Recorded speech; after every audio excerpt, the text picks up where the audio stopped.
Josué, chapitre 4. Lorsque toute la nation eut fini de passer le Jourdain, l'Éternel dit à Josué, « Prenez 12 hommes parmi le peuple, un de chaque tribu.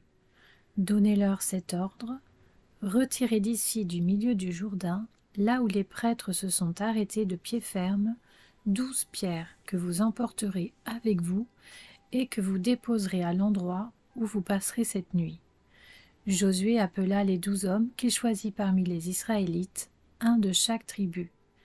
Il leur dit, « Passez devant l'arche de l'Éternel votre Dieu, au milieu du Jourdain, et que chacun de vous charge une pierre sur son épaule, selon le nombre des tribus israélites, afin que cela soit un signe au milieu de vous.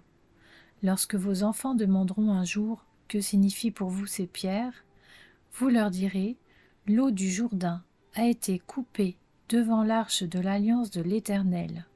Lorsqu'elle a passé le Jourdain, l'eau du Jourdain a été coupée, et ces pierres seront pour toujours un souvenir pour les Israélites. »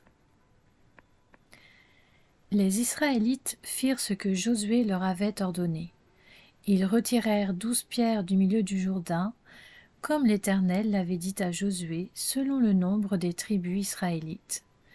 Ils les emportèrent avec eux et les déposèrent à l'endroit où ils devaient passer la nuit.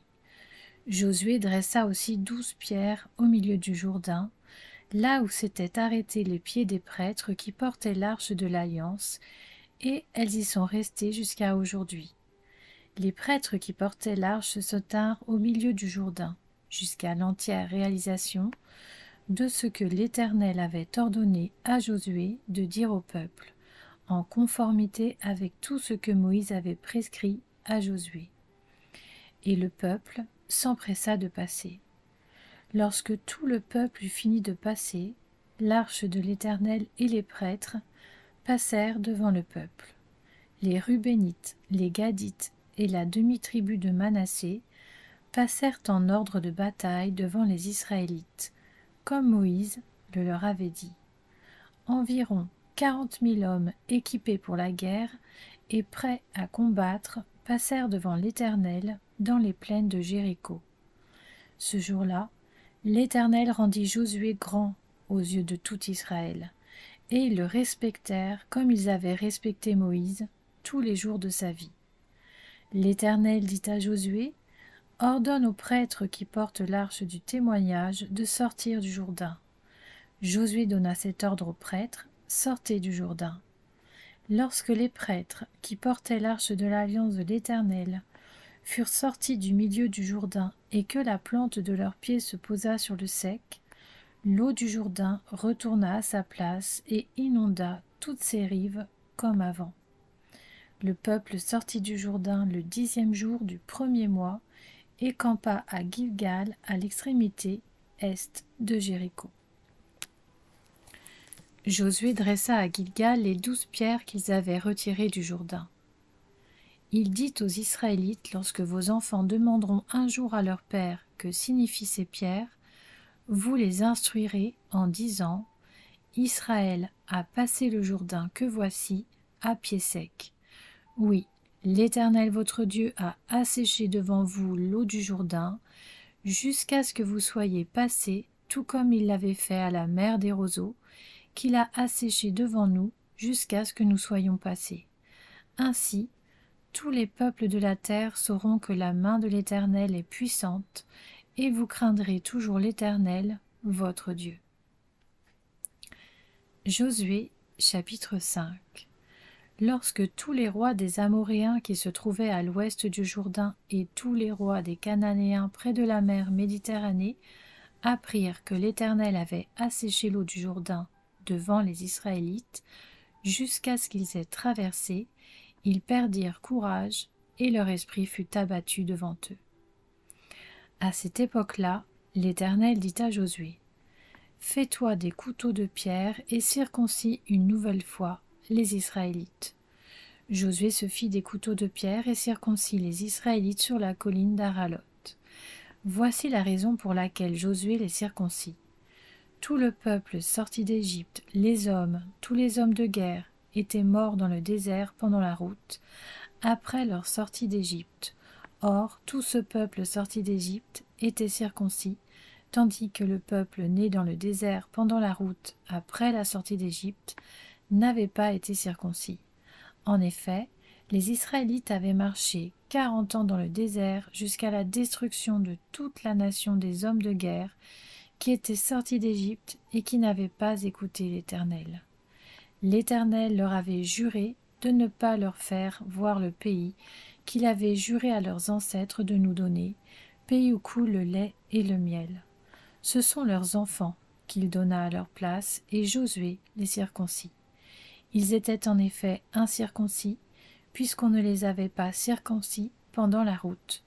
Lorsqu'on eut fini de circoncire toute la nation, ils restèrent sur place dans le camp jusqu'à leur guérison. L'Éternel dit à Josué, « Aujourd'hui, j'ai fait rouler loin de vous la honte de l'Égypte, et cet endroit a été appelé Gilgal jusqu'à aujourd'hui. » Les Israélites campèrent à Gilgal, ils célébrèrent la Pâque le 14e jour du mois, sur le soir, dans les plaines de Jéricho, ils mangèrent du blé du pays le lendemain de la Pâque, des pains sans levain et du grain rôti. Ils en mangèrent ce jour-là. La manne cessa le lendemain de la Pâque, au moment où ils mangèrent du blé du pays. Les Israélites n'eurent plus de manne et ils mangèrent des produits du pays de Canaan cette année-là. Comme Josué était près de Jéricho, il leva les yeux et regarda. Voici qu'un homme se tenait debout devant lui, son épée dégainée dans la main. Josué alla vers lui et lui dit, « Es-tu pour nous ou pour nos ennemis ?» Il répondit, « Non, je suis le chef de l'armée de l'Éternel, j'arrive maintenant. » Josué tomba le visage contre terre, adora et dit, « Que dit mon Seigneur à son serviteur ?» Le chef de l'armée de l'Éternel dit à Josué, « Enlève tes sandales de tes pieds, car l'endroit où tu te tiens est saint. » Josué se conforma à cet ordre. Josué, chapitre 6. Jéricho était fermé, barricadé devant les Israélites. Personne n'en sortait et personne n'y entrait. L'Éternel dit à Josué, « Regarde, je livre entre tes mains Jéricho et son roi, ainsi que ses vaillants soldats. Faites le tour de la ville, vous tous les hommes de guerre. Faites une fois le tour de la ville. Tu agiras ainsi pendant 6 jours.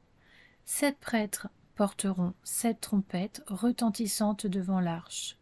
Le 7e jour, vous ferez 7 fois le tour de la ville, et les prêtres sonneront de la trompette. Quand ils sonneront de la corne retentissante, quand vous entendrez le son de la trompette, tout le peuple poussera de grands cris.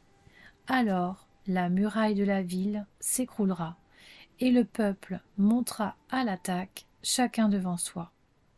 Josué, fils de Nun, appela les prêtres et leur dit, « Portez l'arche de l'alliance, et que 7 prêtres portent 7 trompettes retentissantes devant l'arche de l'Éternel. » Puis il dit au peuple, « Marchez, faites le tour de la ville, et que les hommes équipés passent devant l'arche de l'Éternel. » Lorsque Josué eut parlé au peuple, les 7 prêtres qui portaient les 7 trompettes retentissantes devant l'Éternel se mirent en marche et sonnèrent de la trompette. L'arche de l'alliance de l'Éternel allait à leur suite. Les hommes équipés marchaient devant les prêtres qui sonnaient de la trompette, et l'arrière-garde suivait l'arche. Pendant la marche, on sonnait de la trompette. Josué avait donné cet ordre au peuple, « Vous ne crierez pas, vous ne ferez pas entendre votre voix, et il ne sortira pas un mot de votre bouche, jusqu'au jour où je vous dirai, poussez des cris. Alors vous pousserez des cris. » L'arche de l'Éternel fit le tour de la ville, elle fit une fois le tour, puis on rentra dans le camp, et l'on y passa la nuit. Josué se leva de bon matin, et les prêtres portèrent l'arche de l'Éternel. Les 7 prêtres qui portaient les 7 trompettes retentissantes devant l'arche de l'Éternel se mirent en marche et sonnèrent de la trompette. Les hommes équipés marchaient devant eux et l'arrière-garde suivait l'arche de l'Éternel. Pendant la marche, on sonnait de la trompette. Ils firent une fois le tour de la ville, le deuxième jour, puis ils retournèrent dans le camp. Ils agirent de même pendant 6 jours. Le 7e jour, ils se levèrent de bon matin, dès l'aurore, et ils firent de la même manière 7 fois le tour de la ville. Ce fut le seul jour où ils firent 7 fois le tour de la ville. La 7e fois, comme les prêtres sonnaient de la trompette, Josué dit au peuple : « Poussez des cris, car l'Éternel vous a livré la ville. La ville sera vouée à l'Éternel, elle et tout ce qui s'y trouve. Mais on laissera la vie à Rahab, la prostituée, et à tous ceux qui seront avec elle dans sa maison, parce qu'elle a caché les messagers que nous avions envoyés. Seulement, gardez-vous bien de toucher à ce qui sera voué à la destruction. En effet, si vous preniez de ce que vous aurez voué à la destruction, vous metteriez le camp d'Israël sous une menace de destruction et vous causeriez son malheur. Tout l'argent et tout l'or, tous les objets en bronze et en fer seront consacrés à l'Éternel et entreront dans le trésor de l'Éternel. » Le peuple poussa des cris et les prêtres sonnèrent de la trompette. Lorsque le peuple entendit le son de la trompette, il poussa de grands cris et la muraille s'écroula. Le peuple monta dans la ville, chacun devant soi. Ils s'emparèrent de la ville et vouèrent à la destruction, en le passant au fil de l'épée, tout ce qui s'y trouvait, hommes et femmes, enfants et vieillards, jusqu'aux bœufs, aux brebis et aux ânes. Josué dit aux 2 hommes qui avaient exploré le pays : « Entrez dans la maison de la femme prostituée et faites-en sortir cette femme et tous les siens, comme vous le lui avez juré. » Les jeunes espions entrèrent chez Rahab et en firent sortir Rahab, son père, sa mère, ses frères et tous les siens. Ils firent sortir tous les membres de sa famille et les installèrent en lieu sûr, à l'extérieur du camp d'Israël. Ils brûlèrent la ville et tout ce qui s'y trouvait. Toutefois, ils mirent dans le trésor de la maison de l'Éternel l'argent, l'or et tous les objets en bronze et en fer. Josué laissa la vie à Rahab la prostituée, à sa famille et à tous les siens. Elle a habité au milieu d'Israël jusqu'à aujourd'hui, parce qu'elle avait caché les messagers que Josué avait envoyés pour explorer Jéricho. Ce fut alors que Josué jura : « Maudit soit devant l'Éternel l'homme qui se lèvera pour reconstruire cette ville de Jéricho. Il en jettera les fondations au prix de son fils aîné, et il en posera les portes au prix de son plus jeune fils. » L'Éternel fut avec Josué, et l'on parla de lui dans tout le pays.